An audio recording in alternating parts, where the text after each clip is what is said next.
What's up, Uganda? Kampala Festive is where you at, and this is the Street Credit Show with your boy Brizabits UG, and I'll be riding along with my boy Andy Atare, holding it down for Ugandan hip hop. Every week we shall be visiting different hoods to find the best battle rapper, and for this week we are going to Mperere. So join me as we discover the hood, the street that has the baddest, that has the sickest MC in Kampala. Keep locked and don't change the dial. Festive, here we go. Yo zinasase kodda mu nfuze Mperere wane mugeto nga muzirabe mabega wangawo zakutedda atulwa ino mwana w'Emperere agenda tutambuza tulage barapa tugenda basangawa ye papa chechiriwo papa chechiriwo mwana ali biki naye boy bakuyitana bampita J Clarks Otamperere straight kyogamba nawo rapa nange ndi rapa ngenda kutwala abarapa gye bali luddawa bakasibe wazi mu geto kyogamba betegesedda tukirire iyi kiri seti kyonna abaana basomye era tugamba kuba paka kubaji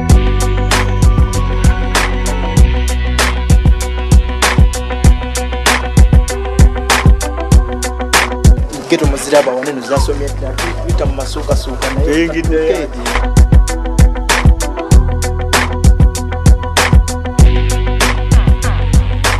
bana tutuse mu geto barapa bali wetu balengedde basaleko tulabe kigenda mu maaso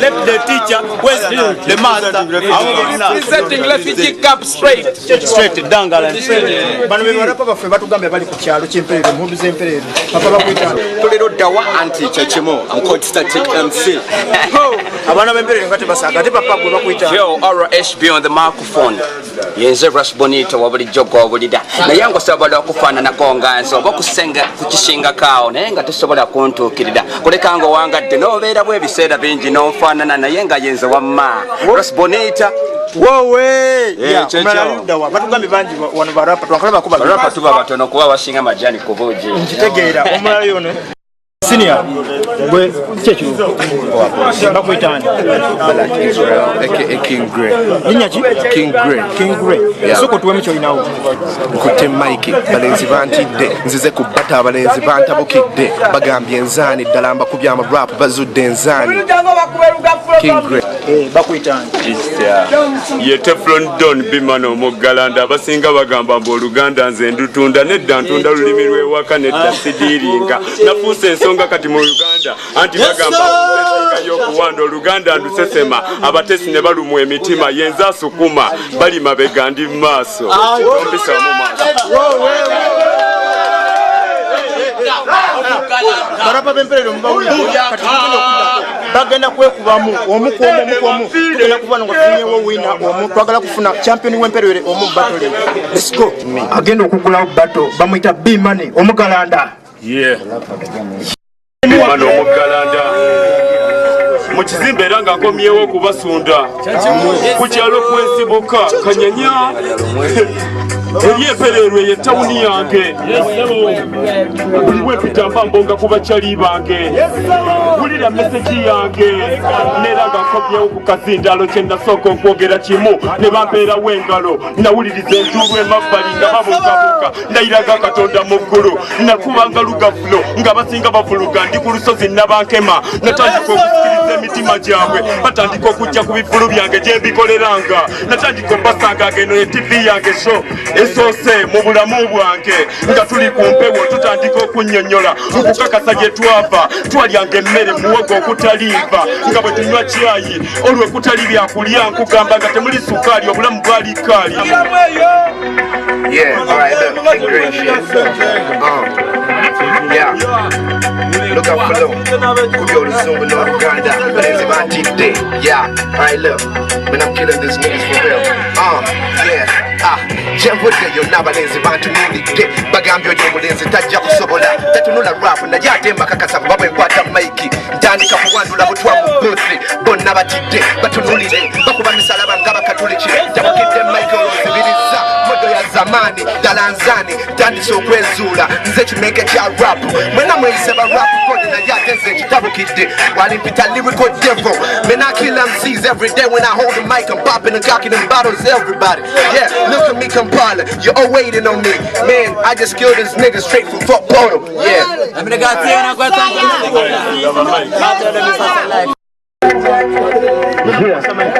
check it. Yo, STLT, I kept the MC, static MC, Nantako Peka, Antimato Wenti, Yangira, Pamatu, Gabio, what it is that yo, let's check it, what it is, let's what I put it up on the chocolate, Chiba Chatella, what one of the is that come see, and my sister, I took Yangira, I got a present, I got the master Donapa, and Macopon Cheka, Mukapalamba, Chicken, Bakita, and Sumura, when one of the little Tower, Tikubodina, the Wasika, Tonja, when you put the chamber, the Hekama, Second of the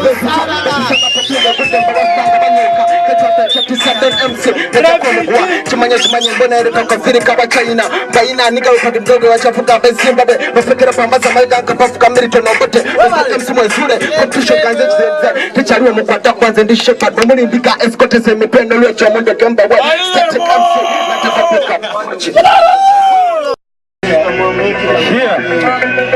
What's the best? I'll take it there. Here,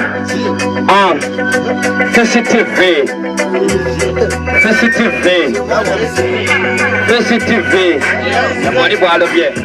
Yo, wait, Uncle Sembes and Cobody, and good to MIC. Responders and the Conco Sembes and Cobosa, one month and no power. Come as a song and say, yo, don't send me the one man and a chocolate tapilla. Now what's over local for Cachendio or Laredo. Now what's over local for Cachori or Ranger. Yo, Lilies are dog and Cutapilla, Cobody, Breeze M. Singapore, MIC and Zendico, Sembes, Capalaco, Comida, Cobosa, Mapawa, Petrolina Reason, Petrolina Mission, the Webs and Chango Daba, Vision Pierre, Kubanga, the Sakuba, where Baba, Kuba, Babylon, Chica, but never zinga. MCs mubalabe bamaze okwekuba naye tetugenda okola kati tetulina budde abantu bagenda tuyambako bana batuze benyini bagenda tuyambako balonde batuweeko abantu ababiri abayiseemu abagenda okwekuba nga tekuli beat ono babagamba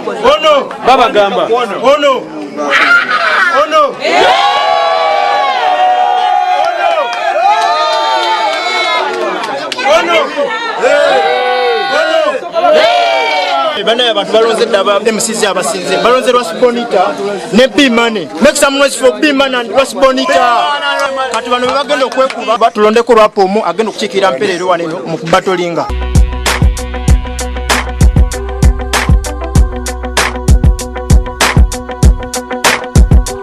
Kati ngenda kusinga kuinyeno kitegeera one of you is going for the head, one is going for the tail. Ogenda kuki nwanirira abaganda kitegeeza nkwata engabo.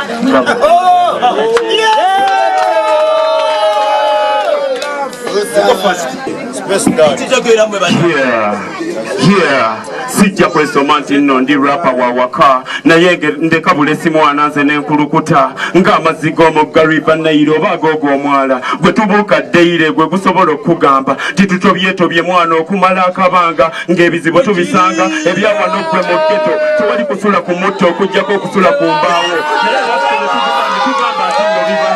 tebyali byakuyomba tebyali bya luyombo nyingira ekizimbe nze nsumulula oluwombo tuli ku refugee camp nze ne musomesa lecturer the teacher tugamba gye twava ono obulamu tonzijukiza ffe twali basavaiva gyekugamba gye twasookera obulamu nga kizibu okuwaguza nga tulinnya nabakema nga bagamba tetusobola naye kati ye tayimu tubalumya emitima bwe tulinnya ku siteegi ne batandika okuba enduulu bannabyabufuzi batutya tubanga abasaba obululu naye ffe tuyita mu lwapo batuyita bakibulumululu siri muwageemu eno okugjako nga nvuddewo nkyali mu mpereerwe ntambulira ku mwasanjala omuvule guli gusobola gwe okukugamba nti yalinyiranga botasi nga talina wadde olwasa olusasula nga amaze tuuka ku Kampala road kwayiteko.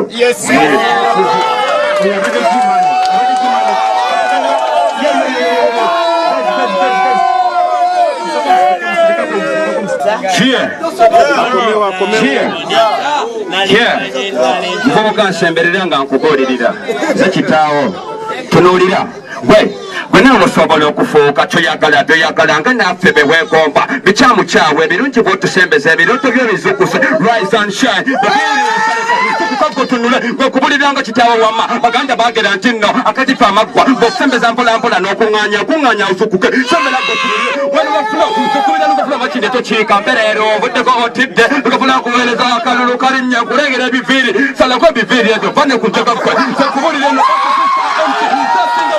oba wakanagwa akubulire akalifa ameevu kumeevu akalifa ameevu waziramu tosobola.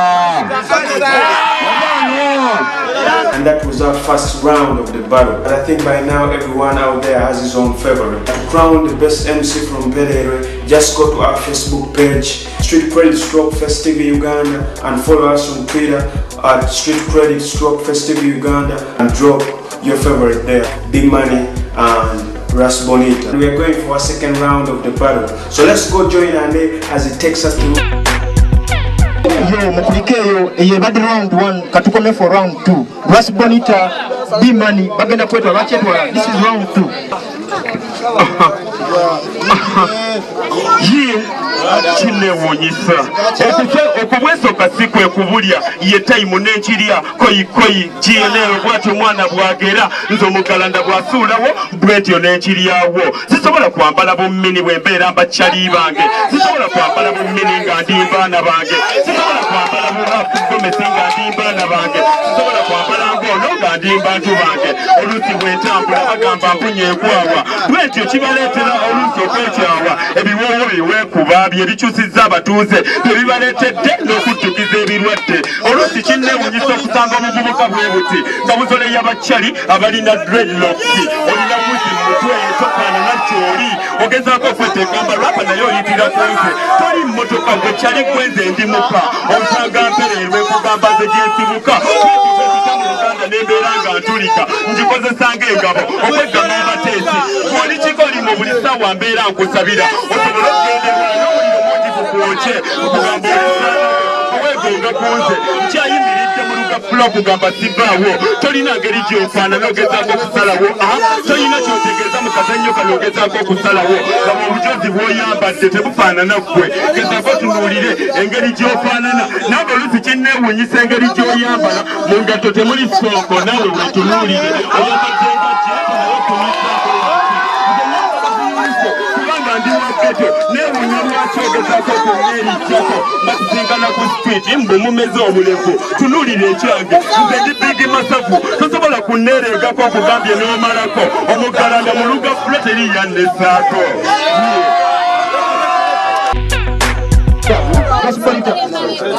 wama jangu okusomesa omuvubuka oleka ebipale ebiyuli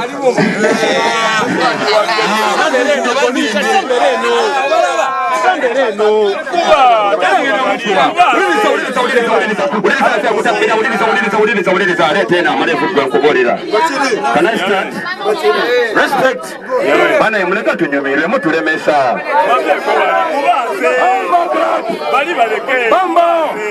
Look at me. Listen up. Okay.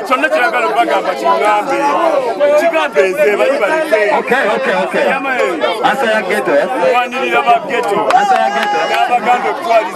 Listen, look at me. Is it okay? Festive.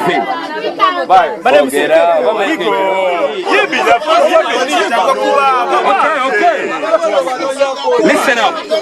Yo, sensitive technology wakira vi kutonolira okuva wansi wa magwe mavivi nyambadde Gucci oyambadde kigattogatto kyakolebwa na murugo lengera empala amadirisa gawerako nga agakalina naye nga nkuddamu lugafulonze nja kuba mpaka kyekyo ameze envi zadigiza abaleevi buuza ku bafalisaawo fe bakasangwawo kawoka dda nkumbiya kukuwa nekuna katera bwatu bambi yagwa ze kubuulira sinnefuuka gyekipoti ki mu kkubo ly'amaggwa nga mujagwa sakatoka akasirira waggulu nga wansi bukatukuza toneerijjamu noddamu kusomesa muvubuka nonya saizi ye wammankubuulira ekutabbera ekugambe waffe gyemba bakyendya gyensi mugagga wesimbayo kakuddemu okubuulira eggwewamma nze nnyina ku visoni nze nnyina ku visioni teweebuuza ekyange osanga mawulire ga new pepa kubanga ze ndi mubi ninako ne ku pepa kuweko kwakwateko olaba nnawe yeebuzaabuuza ng'embuzi yagala okulinyira simanyi oyinye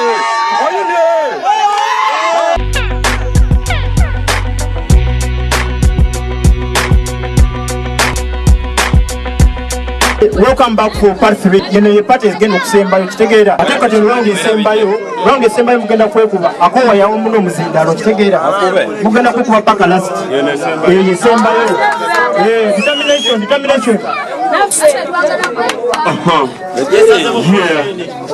Nkomyewo neera kyali kumpewo ebigambo bye ebimuleetedde abantu okubajja ku mulamwa ye itazimula ate ayimba awemula amateeka alinga atagawulira bamubuulirira nga teyawuliranga bwolemu abazadde bo obeera olemeredde n'abasomesa tebajja kusobola nebuuza abo abazadde abagezaako okusitula omwana n'amutwala mu kisulo kati ono yasibuka eri wala ajja mu kisulo atandika okubeera wano akolanga embize atandika okwekweka mbalwava mufe abasiba enviiri omusanga akirize naffe nange nenewuunya atandika okutontoma ebitontome byaffe bye tumaze okugaayamu mbeera nga agaayo ekikajjo ng'embizi bwe njigabira nga naye sobola okulyamu ono bwe musanga mbeera ng'asaza ekyennyanja nga kisotta eggaali era atunula eri mabbali buli lwe mutunuulira nga ngenda mmibbali ono tafaanana ku dancing floor okujjako eri wansi nebuuza lwaki ndi mu geta ate ono ali mu yakiboosire ono nensaasira netunuulira gavumenti yaffe olwo nenetunuulira omuggalanda nganze nga nepimapima nga singa nalinga ono nalibadde biliyoniya nga akukisanga lugono nange bwe mutunuulira nendaba mwafaanana bambi musaasira kulwengeri gyatunula buli kimu akirina sente azirina naye tetalina kusobola kubaako ekyo kyali tasanye kubeera wano musange gwe mu geto agezaako okulinnyira ffe abagezaako ayambuka ensu ekoowa buli lwebeera ng'egoba ennyonyi nange ekwatibwa ensonyi bwe nkusanga ng'otwesibako ebitontome byaffe ng'obitaddeko ng'amaaso weefudde ebbati ebigambo by'oyogera n'engeri gy'oyambala laba bukiini gwe bw'olimu nze ndi wa geto gozoleyenza ebituli ntoba jona luli okugezaako okufuuka kyendi bw'oli toto wa lodi mbuli oli mwana wa gundi mwekoka bitanda wansi baziba ku streeti amasasi bwe gaba watuuka yefe abageekweka nateekawo agakeeka nga gweoli mu kitanda mbeera ku streeti nga netobanza omuggalanja yenza akuba oluganda ku stage n'embasunda buuza okufeka yazabba mpaka neetereerwe bwetuuka mu mivule tunuulira omuggalanda nze omuwanvu ng'omuvule ndi mugoggofu ng'omuwafu tosobola kunsobola gayibamuza amalala laba engeri gy'ofaanana olyoka osobola okunnyingirira laba engeri gy'otunula nawe webalambanyirira ofaanagana nange owageta alyanga ekikomando olyamatooke nze nga ndi mu kibanda sirinawo wadde ekikumi ekigezaako okugula ekyokulya naye laba bwefaanana nzitulukuka n'entuuyo ate gwowa aba bwotunula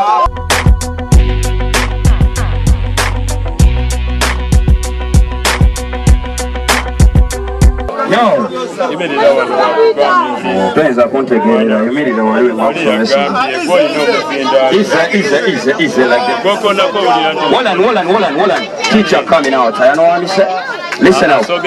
Wagambye nti nno gwe wobanga nsoba biliyoniya naye ekizudde leero nti olwaleero olina sofala kubanga nkulengera akutabbira kati kankusomese tusala river now ngazi angels nga supersita wa Lorenzo BET Awards Eddie Kenzo tuzimba Luga Flow NGEOs. Listen up boss, better take a pause. Domestic bakuwana ntino lwana tokola lituzimba nga mulwana biseera byaki byemalira muzaala omwenge n'enjaye society lwaki gwe kifunza mugoboka fokasi kube kuzemba atena n'ensi yo bituyamba atano kutabulira y'amengo kono waggulu nesepa mu kikala kyenvu lwasimonitazendika okubolera kutabbira kugamba wamma sosoli atafudde alya ku lyenvu webaze mukama okubeera nti nno gwonsanze zikusanze olwaleero wamma gwe zensanze tabutakute mabega gwalidde ku lyenvu rhymes rapa yalidde amenvu va ku menvu wamma yo ya don't know sir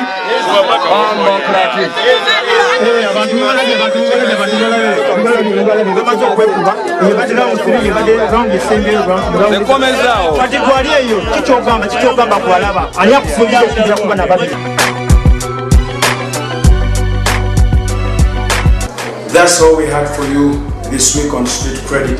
Keep watching Festive V and go like our Facebook page, Street Credit / Festive Uganda, and follow us on Twitter at Street Credit / Festive Uganda.